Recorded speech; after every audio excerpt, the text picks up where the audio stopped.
তো জাকির ভাই কেমন আছেন? আলহামদুলিল্লাহ, আপনি কেমন আছেন? আছি আলহামদুলিল্লাহ। একটু চাটা খেয়ে নেই আমরা। হ্যাঁ, চাটা। হ্যাঁ, আজকে আসলে আমরা একটা গুরুত্বপূর্ণ বিষয়ে আপনার সাথে কথা বলবো। আহ, আমাদের সামনে একটা মোমবাতি জ্বলছে। হ্যাঁ, দেখছি। আমাদের মানে জীবনের সাথে একটা মিল আছে আর কি। মানুষ এরকম জ্বলতে জ্বলতে একসময় নিভে নিঃ- যায়। নিভে যায়, নিঃশেষ হয়ে যায়। তো আজকে আমরা আমাদের জীবন নিয়ে কথা বলবো। বাহ, চমৎকার। আমরা আশা করছি যে আমাদের প্রিয় দর্শক আপনারাও খুব এনজয় করবেন। আমাদের মাঝে উপস্থিত রয়েছেন বাংলাদেশের অন্যতম প্রধান একজন কবি এবং মিডিয়া ব্যক্তিত্ব সম্পাদক জাকির আবু জাফর। আসসালামু আলাইকুম। জাকির ভাই সবসময় খুব সুন্দর করে চমৎকার কথা বলেন। আমরা তার ভক্ত অনেকেই, আমি বিশেষ করে, এবং আপনারাও অনেকেই তাকে শোনেন, মিডিয়ায় তিনি কথা বলেন। তো আজকে জাকির ভাই আমি কয়েকদিন ধরে ভাবছিলাম যে আপনাকে নিয়ে আমি একটা গুরুত্বপূর্ণ বিষয়ে আলোচনা করব। আপনি সময় দিয়েছেন, এর জন্য শুরুতে আপনাকে ধন্যবাদ জানাচ্ছি। আপনাকেও ধন্যবাদ এবং দর্শক মণ্ডলীকেও ধন্যবাদ জানাই। বিষয়টা হলো যে আমরা যে পৃথিবীতে আসি, এখানে আমরা একটা হায়াত পাই, এরপরে আমরা পৃথিবী থেকে বিদায় নিয়ে চলে যাই। তো আমরা বুঝিই না অনেক সময় যে কেন পৃথিবীতে আসলাম, কেন চলে গেলাম। এই যে কোটি কোটি মানুষ পৃথিবীতে এসেছে, চলে গিয়েছে, আসবে, যাবে। তো আসলে আমি শুরুতে আপনার কাছে একটু জানতে চাইবো, জীবন আসলে কি? বাহ, খুব ফ্যান্টাস্টিক প্রশ্ন করেছেন এবং এটি পৃথিবীর মানব ইতিহাসের একটি সবচেয়ে পুরনো প্রশ্ন, পুরনো জিজ্ঞাসা, কিন্তু সেটি মানুষের কাছে সবসময় নতুন। আচ্ছা। এটি পৃথিবীর মতো পুরনো প্রশ্নটি, কিন্তু এর জবাবটি প্রতিটি মানুষের কাছে সবচেয়ে নতুন এবং এটাকে বলা হয় সবচেয়ে আধুনিক, সমসাময়িক। জীবন শব্দটি, এটিকে আমরা বাংলায় বলি। আমরা যদি আরো দুটো ভাষাকে অন্তত যোগ করি, একটি আরবি আর একটি ইংরেজি। আরবিতে জীবনকে বলা হয় হায়াত, বয়স যেটা সেটাকে বলা হয় ওমর, ইংরেজিতে বলা হয় লাইফ। এই লাইফটা, সেখান থেকে লাইফস্টাইল এসেছে, লাইফ টাইম এসেছে, সবকিছু এই লাইফের সাথে সম্পৃক্ত। মানে মানুষের বেঁচে থাকার সময়কালটাকে সময়কালটা। এখন এই লাইফ শব্দটা ইংরেজি এবং আরবি দুটো ভাষাকে যদি আমরা বিশ্লেষণ করি, শব্দগত বিশ্লেষণ, আসলে শব্দের মধ্যেই আসল জিনিসটা লুকিয়ে থাকে। আমরা যেটাকে জীবন বলি বাংলায়, ঠিক সেটাকে আরবিতে হায়াত বলে। হায়াত সেই ক্ষণটা, সেই সময়টি যে সময়ে মানুষ অ্যালাইভ থাকে, জীবন্ত থাকে বলা হয়। ঠিক লাইফ শব্দটাও কাছাকাছি, যার প্রাণ আছে, যার মধ্যে যিনি প্রাণ সর্বস্ব, তিনি হলেন লাইফ ম্যান, অ্যালাইভ, তিনি জীবিত আছেন। জীবন কি, এই প্রশ্নে পৃথিবীর সমস্ত দার্শনিকেরা ম্যাক্সিমাম জায়গায় দ্বিমত বা প্রত্যেকের মত দিয়েছেন। এর মধ্যে হেগেল, কান্ট, তারপরে কার্ল মার্কস, লেনিন, তারপরে হলো বিভিন্ন সভ্যতার যে আমরা যে সুমেরীয় সভ্যতা বলি, মেসোপটেমিয়া সভ্যতা বলি, মিশরীয় সভ্যতা বলি, সিন্ধু সভ্যতা বলি, সকল সভ্যতার পেছনে যখন মানুষ যায়, সভ্যতা যখন উচ্চারণ করে, সভ্যতাগুলো মানুষের সাথেই গড়ে উঠেছে। সেই মানুষ কারা? যাদের জীবন আছে। তাহলে জীবনটা কি? সেটাই আমরা আজকে জানবো, যে তাহলে জীবনটা কি। জীবনটা কি? জীবন হলো সেই জিনিস যেটা থাকলে মানুষ পৃথিবীর সাথে সম্পৃক্ত থাকে। জীবন হলো সেই জিনিস যেটি মানুষের নিজের কাছে এক ধরনের রহস্যময়। জীবনকে একজন দার্শনিক বলেছেন যে জীবন একটি অনিশ্চিত ভ্রমণ। অর্থাৎ জীবন এমন একটি ভ্রমণ যে কোনো নিশ্চয়তা নেই, 1 মিনিট পরে কি হবে সেটা জীবন বলতে পারে না। কেউ কেউ বলেছেন জীবন একটি প্রবাহিত নদীর মতো। ঠিক জীবনও এরকম, সে বাঁক নেই বিভিন্ন সময়ে, বিভিন্ন প্রেক্ষাপটে। তার মানে ওই যে ওই বেঁচে থাকাটা, হ্যাঁ, ও বেঁচে থাকার কারণেই সে পৃথিবীর সাথে সম্পৃক্ত, বেঁচে থাকার কারণেই সে চলমান, বেঁচে থাকার কারণেই সে পৃথিবীকে উপলব্ধি করে, পরিবেশকে উপলব্ধি করে, সমাজকে উপলব্ধি করে। কেউ কেউ বলেছেন যে জীবন হলো জীবন, মৃত্যু এবং স্বপ্নের মাঝামাঝি একটি অবস্থান। আচ্ছা।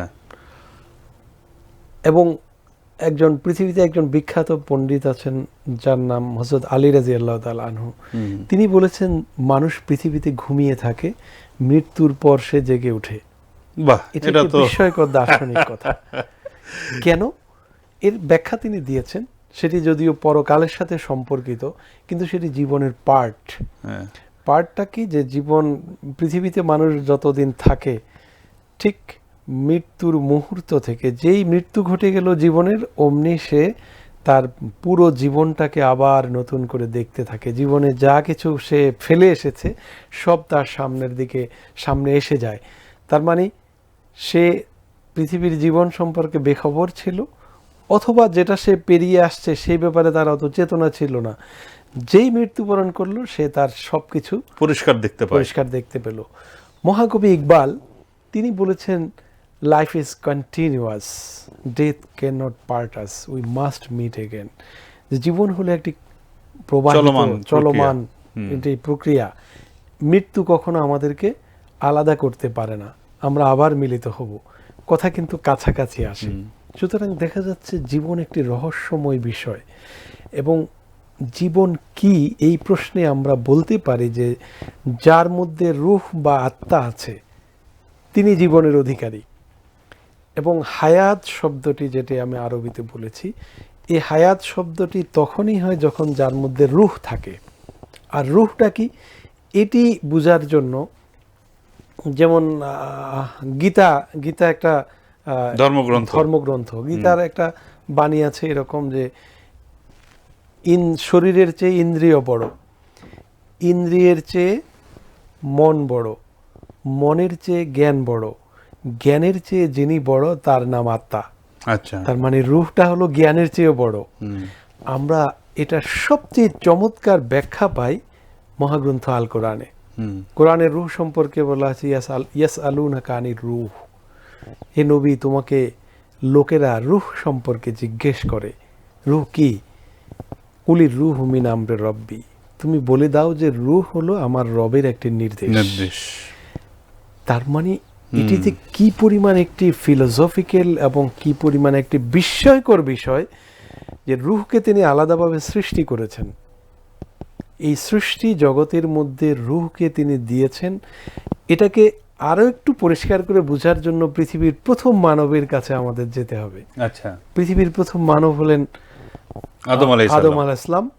এবং এই ব্যাপারে ধর্মগ্রন্থগুলোর কোনো দ্বিমত নেই। সেটা খ্রিস্টান ধর্ম, সেটা ইহুদি ধর্ম, সেটা জরাথুস্ত্র, সেটা শিখ ধর্ম, ইভেন হিন্দু ধর্মেও প্রথম মানবের কথা আছে। শুধুমাত্র যারা ফিলোসফি নিয়ে কাজ করেন তাদের মধ্যে বা দার্শনিক যারা, তারা কেউ কেউ, বিশেষ করে ডারউইন বলেছেন যে প্রথম মানব বলে কিছু নেই, মানুষ বানর থেকে এসেছে। সেটা অন্য প্রসঙ্গ, সেটা আমরা যাব না। কিন্তু আমরা রূহকে বোঝার জন্য যখন যাব, যে আল্লাহ নিজ হাতে আদম আলাইহিস সালামের বডি তৈরি করেছেন, তিনি 40 বছর এভাবে ওই বডি অবস্থায় ছিলেন, সবকিছু ছিল, শুধুমাত্র জীবন ছিল না, রূহ ছিল না। তিনি তার ফেরেশতাদেরকে ডেকে বলেছিলেন যে আমি যখন তার মধ্যে রূহ ফুঁকে দিব তখন তোমরা তাকে সেজদা করবে। এবং বিস্ময়কর ভাবে আল্লাহ রূহ ফুঁকে দিলেন আদম আলাইহিস সালামের প্রথম ব্রেনে গেল, তারপরে চোখে আসলো, এরপরে নাকে আসলো, নাকে আসার সাথে সাথে তিনি হাঁচি দিলেন, এবং হাঁচি দেওয়ার সাথে সাথে তিনি আলহামদুলিল্লাহ বললেন। এটি একটি বিস্ময়কর ব্যাপার। এখানে জীবনের সাথে এই আলহামদুলিল্লাহ শব্দটি জড়িয়ে আছে, কারণ তখনও তাকে কিছু শেখানো হয়নি। তাহলে তিনি কি করে আলহামদুলিল্লাহ বললেন? এই কারণে এই রূহর সাথে স্রষ্টার বা আল্লাহর প্রশংসাটা জড়িয়ে আছে, মানুষের ফিতরতের সাথে, মানুষের বডির সাথে, বা মানুষের রূহের সাথে, জীবনের সাথে। এই জন্য তিনি হাঁচি দেওয়ার সাথে সাথে আলহামদুলিল্লাহ বললেন। এবং মানব, তখনও তো তাকে জ্ঞান দেওয়া হয়নি, না, জ্ঞানও দেওয়া হয়নি, শুধু রূহটা দেওয়া আছে, তাও ব্রেন, চোখে এবং নাকে, নিচের দিকেও তখনও যায়নি এই অবস্থায়। এবং বিস্ময়কর ভাবে মানব জাতির জন্য বা মানুষের জন্য আল্লাহর তরফ থেকে প্রথম যে বাক্যটি ছিল সেটি ছিল ইয়ারহামুকাল্লাহ। আচ্ছা, ওই যে আদম আলাইহিস সালাম যখন আলহামদুলিল্লাহ বললেন, আল্লাহ বললেন ইয়ারহামুকাল্লাহ, মানে মানুষের জন্য তার প্রথম বাক্যটা এত চমৎকার। ইয়ারহামুকাল্লাহ মানে হলো আল্লাহ তোমার প্রতি রহম করুক, হ্যাঁ, মানে আল্লাহ নিজেই বললেন। নিজেই বললেন হুম, আল্লাহ আচ্ছা, তোমার প্রতি প্রতি রহম করুন। হুম, তো তার মানে হলো রূহটা আদম আলাইহিস সালামের মধ্যে যখন এরপরে নিচের দিকে যখন গেল, কোমর পর্যন্ত গেল, তিনি উঠে বসতে চাইলেন কিন্তু তখন পারলেন না। আচ্ছা, তারপরে পুরা শরীরে যাওয়ার পরে তিনি বসলেন আর ফেরেশতারা তখন তাকে সেজদা করলো। সেজদা করলো। তার মানে হলো এখানে আমরা পেয়ে গেলাম এই পুরো বডিটা, আদম আলাইহিস সালামের বডিটা যদি আমরা ধরে নিই 60 হাত কিংবা 60 গজ, 60 গজ হলে 120 হাত, হুম, হুম, আর 60 হাত হলো তো 60 হাতই, দুটাই বিশাল ব্যাপার। এই বিশাল বডিটার কোনো ধরনের কোনো মূল্য কিন্তু ছিল না। তাহলে জীবন যখন প্রবেশ করলো তখন তার মূল্য হলো। মানে জীবন এত গুরুত্বপূর্ণ। জীবন মানে হায়াত, জীবন মানে রূহ, জীবন মানে আত্মা, জীবন মানে লাইফ। এটিকে স্রষ্টা আল্লাহ বা মহান আল্লাহ তিনি সৃষ্টি করেছেন আলাদাভাবে। হুম, হুম, হুম। সে কারণে সৃষ্টি করে সেটা তিনি ফুঁকে দিয়েছেন। এবং এই ফুঁকে দেওয়ার বিষয়টা ফ্যান্টাস্টিক ভাবে পৃথিবীর প্রত্যেকটি মানুষের মধ্যে ফুঁকে দেওয়া হয়। কিন্তু আল্লাহ শুধুমাত্র আদমকে রূহ ফুঁকে দিয়েছেন, আর জিব্রাইল আলাইহিস সালাম রূহ ফুঁকে দিয়েছেন ঈসা আলাইহিস সালামের রূহটা, ঈসা আলাইহিস সালামের মায়ের গর্ভের রূহটা জিব্রাইল আলাইহিস সালাম ফুঁকে দিয়েছেন। এছাড়া পৃথিবীর সমস্ত মানুষকে একজন ফেরেশতা পাঠান মাতৃগর্ভে, ওই ফেরেশতার রূহকে ফুঁকে দেন। রূহ কিন্তু ফুঁকে দেওয়া হয়, অর্থাৎ এর দ্বারা প্রমাণিত হয় যে জীবন যেটাকে বলা হয়, এই জীবন পৃথিবীর সৃষ্ট কিছু নয়। এটি শুধু মানুষের না, সমস্ত উদ্ভিদেরও, সমস্ত প্রাণীরও এই প্রাণটা, যেটাকে আমরা প্রাণ বলি, যেটাকে রূহ বলি, যেটাকে আত্মা বলি, জীবন বলি, এটি আকাশ থেকে আসে, পৃথিবী থেকে নয়। এবং সে কারণে এটি ফুঁকে দেওয়া হয়। সুতরাং আমরা এই সব কিছু মিলালে জীবন নিয়ে যে জিনিসটি আমরা পাই সেটি হলো জীবন একটি রহস্যময় বিষয়। জীবন একটি অদ্ভুত ধরনের অনিশ্চিত বিষয়। অনিশ্চিত এই কারণে যে একজন মানুষ ঘুমাতে গেল, ঘুম থেকে আর জাগলো না, মৃত্যুবরণ করলো। একজন মানুষ কোথাও যাচ্ছে, হঠাৎ রোড অ্যাক্সিডেন্টে মারা গেল। একজন মানুষ অফিসে কাজ করছে, হঠাৎ চেয়ার থেকে ঘুরে পড়ে মারা গেল। তার মানে জীবনের কোনো নিশ্চয়তা মানুষের কাছে অন্তত নেই। এবং ঠিক জীবনটা আবার হলো যখন তার আত্মা তার রূহ থেকে বেরিয়ে যাচ্ছে, তার জীবনটা সেখান থেকে চলে যাচ্ছে, আত্মাটা চলে যাচ্ছে। যখনই আত্মা চলে গেল অমনি তার বডিটা আর কোনো মূল্য থাকলো না, সেটা সেটি মাটি হয়ে যাচ্ছে, বা মাটি থেকে মানুষকে বানানো হয়েছে, আবার মাটিতেই চলে যাচ্ছে। এবং এই যে মাটি যে বানানো হয়েছে, এগুলো অবশ্য ফ্যান্টাস্টিক গল্প আছে যে মাটি সংগ্রহ করার জন্য, আদম আলাইহিস সালামের মাটি সংগ্রহ করার জন্য প্রথম আল্লাহ জিবরাইল আলাইহিস সালামকে পাঠালেন। তিনি মাটিকে যখন খামসে ধরলেন, মাটি আল্লাহর দোহাই দিল যে তুমি আমার অঙ্গহানি করো না। আল্লাহর কথা শুনে জিবরাইল আলাইহিস সালাম চলে গেলেন, গিয়ে বললেন যে আল্লাহ আপনার কথা বললো, আমি তো আনতে পারিনি। তারপরে মিকাইল আলাইহিস সালামকে পাঠানো হলো, একই ঘটনা ঘটলো। এরপরে মালাকুল মউত আসলেন, তিনি যখন ধরলেন, মাটি একই কথা বলল। তিনি বললেন যে তুমি যার কথা বলছো আমি তার নির্দেশে এসেছি, সুতরাং আমি তোমাকে না নিয়ে ছাড়বো না।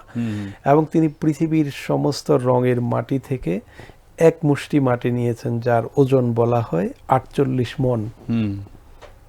এই এক মুষ্টি মাটির মধ্যে পৃথিবীর সব ধরনের মাটি আছে, যে কারণে মানুষের নানা রং হয়, নানা কালার হয়।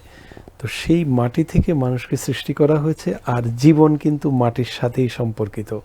মাটিতে যতক্ষণ আছে ততক্ষণ সে জীবন আছে। মাটি থেকে জীবনের উদ্গম ঘটে। আমরা উদ্ভিদকে দেখি, আমরা ফসলকে দেখি। আবার মাটি দিয়ে মানুষকে বানানোর অর্থ এই নয় যে মানুষের শরীরে এখন মাটি আছে, কিন্তু উপাদানগুলো মাটি থেকেই নেওয়া হয়েছে। মাটির উপাদানগুলো মানুষের শরীরের মধ্যে আছে।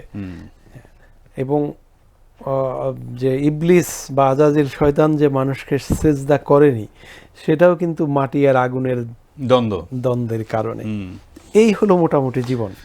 তো ভালোই লাগলো আপনার এই কথাগুলো। তো আপনি যে কথাগুলো বললেন এইগুলোর কি রেফারেন্স পাওয়া যায় তো নাকি? হ্যাঁ, অবশ্যই রেফারেন্স পাওয়া যাবে, কেন যাবে না? আমি তো কোরআনের উল্লেখ করলাম, আমি আলী রাদিয়াল্লাহু তাআলার নাম নিলাম, ইকবালের নাম নিলাম, না এই যে আপনার হচ্ছে আপনার মিকাইল বা মানে মালাকুল মউত, এটা একেবারে আল বিদায়া ওয়ান নিহায়া, যেটা ইবনে কাসির, ইমাম ইবনে কাসিরের লেখা, 14 খণ্ডে লেখা।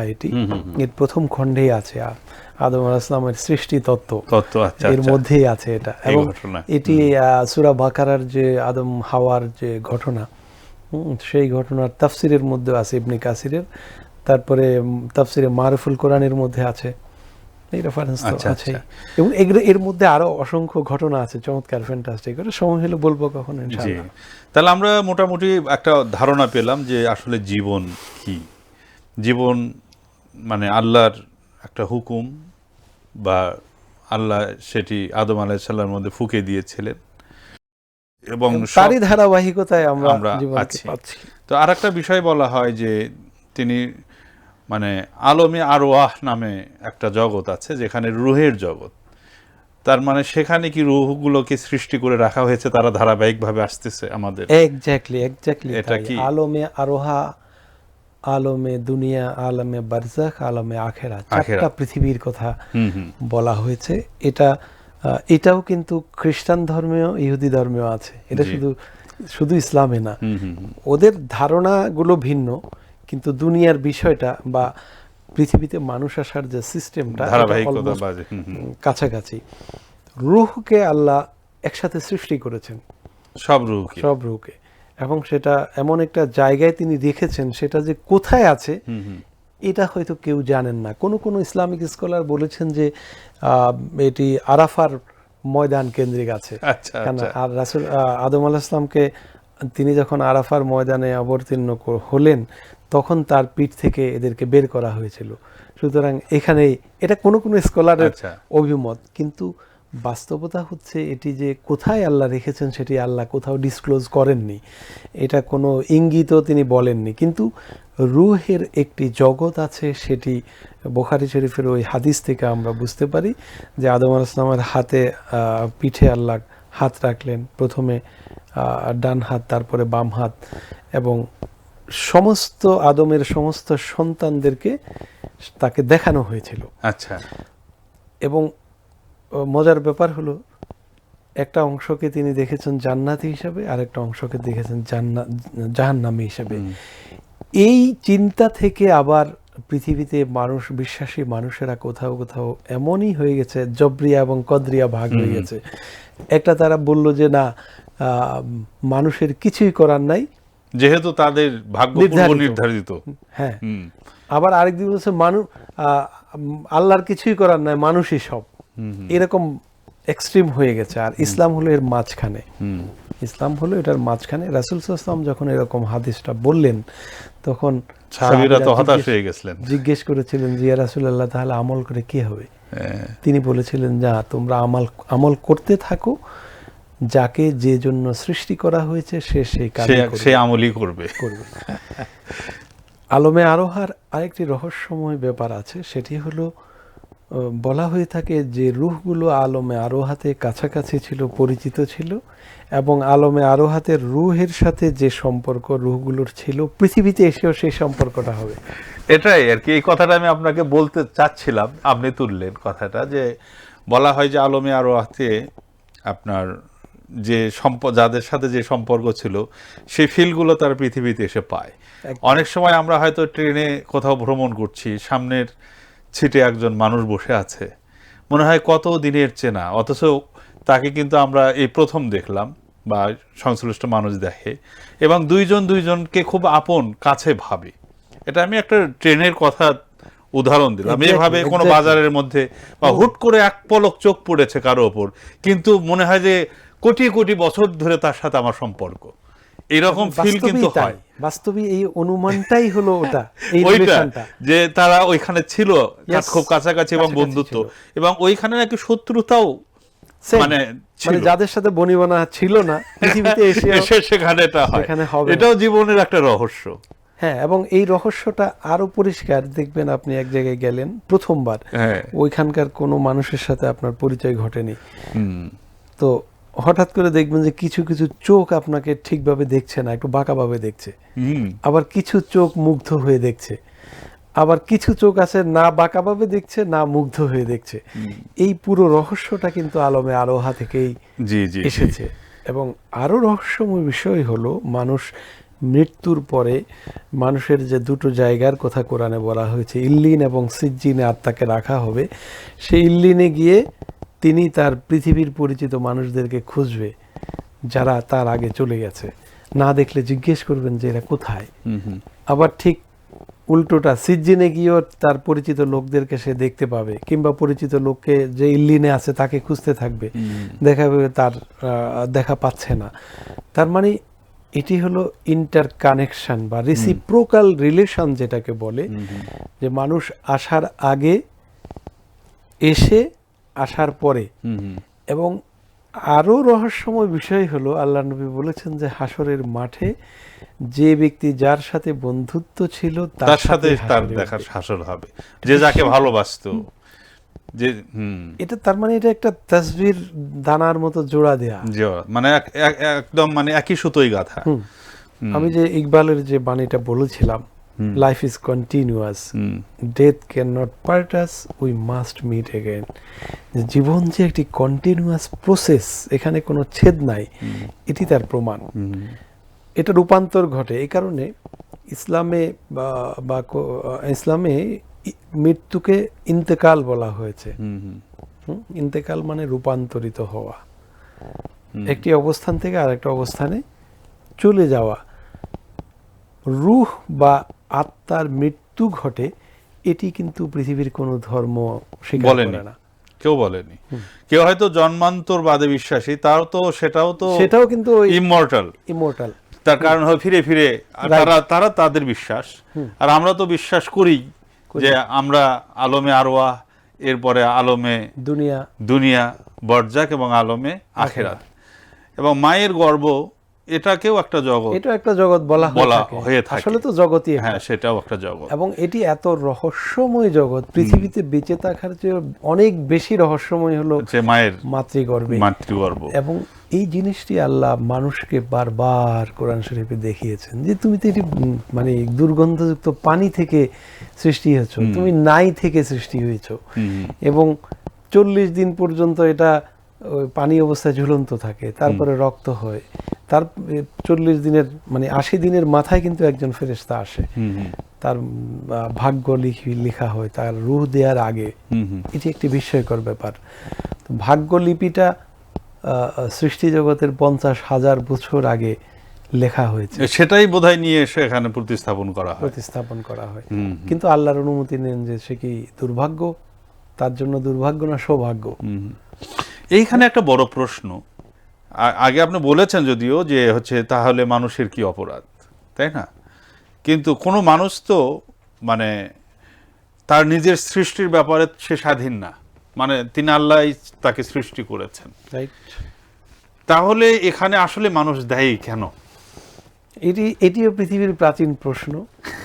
এবং যত পৃথিবীতে যত নাস্তিক আছে, অর্থাৎ আল্লাহকে যারা অস্বীকার করেন বা সৃষ্টিকর্তাকে অস্বীকার করেন, তাদের কিন্তু এটা যুক্তি, মানুষ কেন দায়ী হবে, আমি তো আমাকে সৃষ্টি করি, রাইট। এবং এই ভাগ্যকে, বা যেটাকে আরবিতে তাকদীর বলা হয়, ইংরেজিতে যেটাকে লাক বলে, লাক ফেভার করে না বলে না, লাক বলা হয়।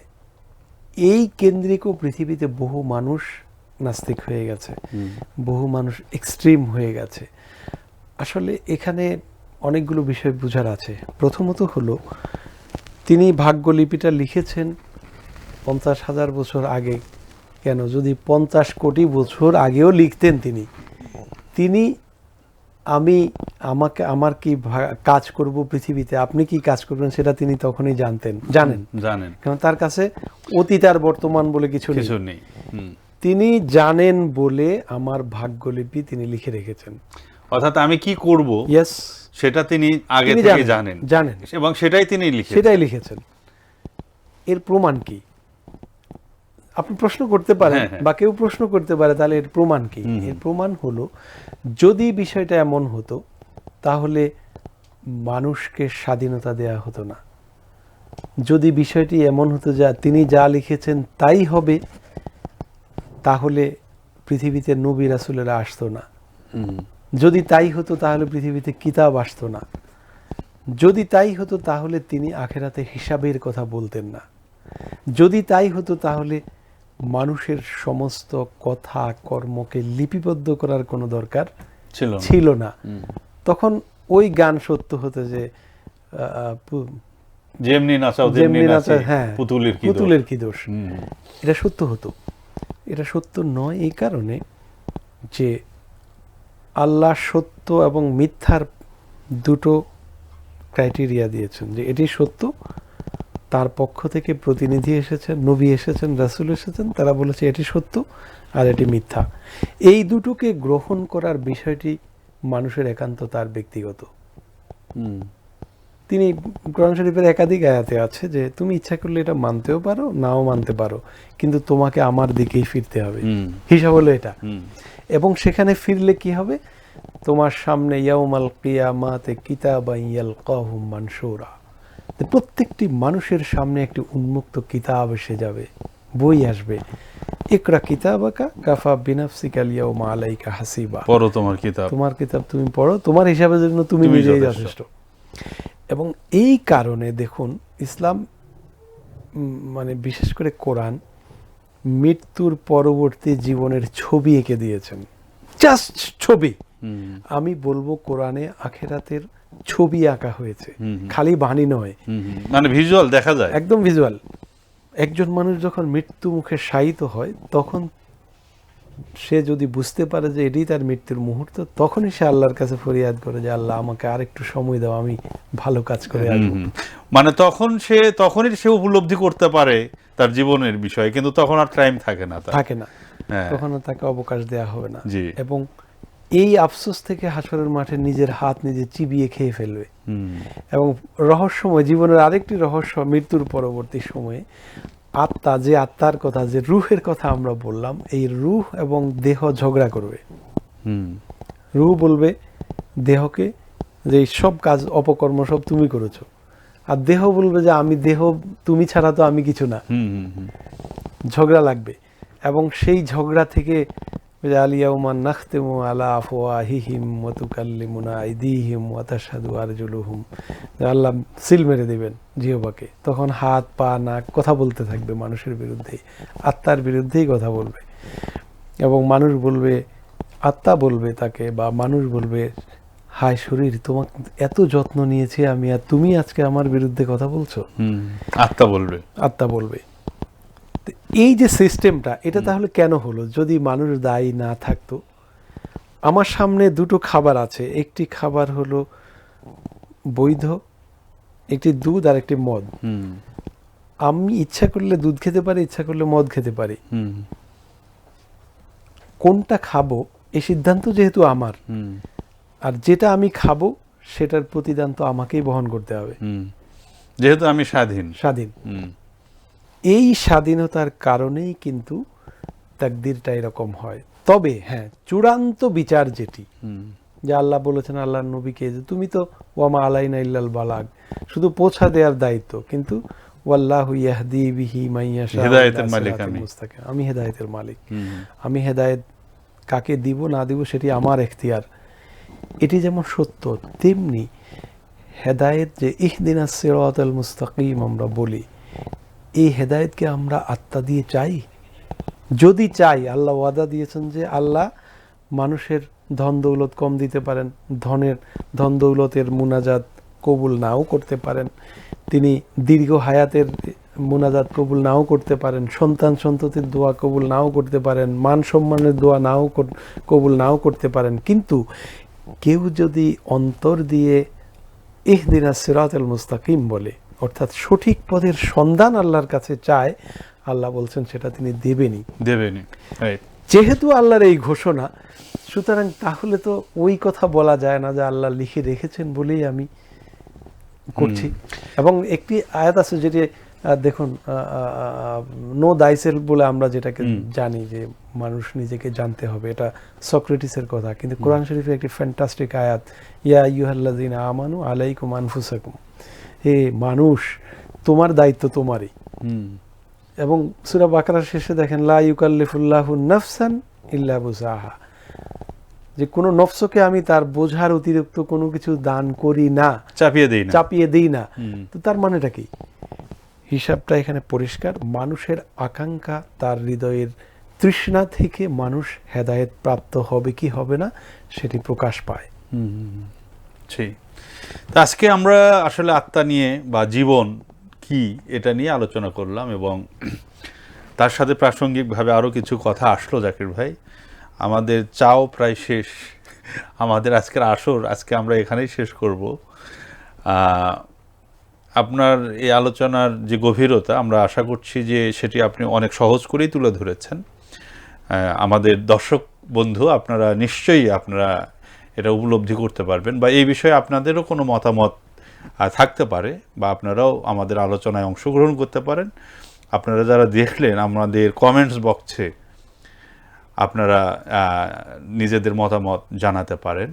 তবে আমরা অযথা এই জীবনের রহস্য বা জীবন নিয়ে আমরা বিভিন্ন ধরনের মতামত দিতেই পারি, সে ধরনের, কিন্তু সঠিক যে মতামত সেটি আপনারা তুলে ধরবেন, অযথা বিতর্ক যেন আমরা না করি।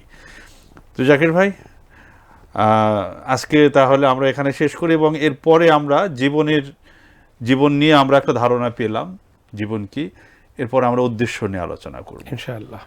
তো সেদিন নিশ্চয়ই আপনাকে আমরা সাথে পাবো ইনশাআল্লাহ। তো প্রিয় দর্শক, আজকের মতো এখানেই বিদায় নিচ্ছি। আল্লাহ হাফেজ, দেখা হবে পরের পর্বে। আসসালামু আলাইকুম।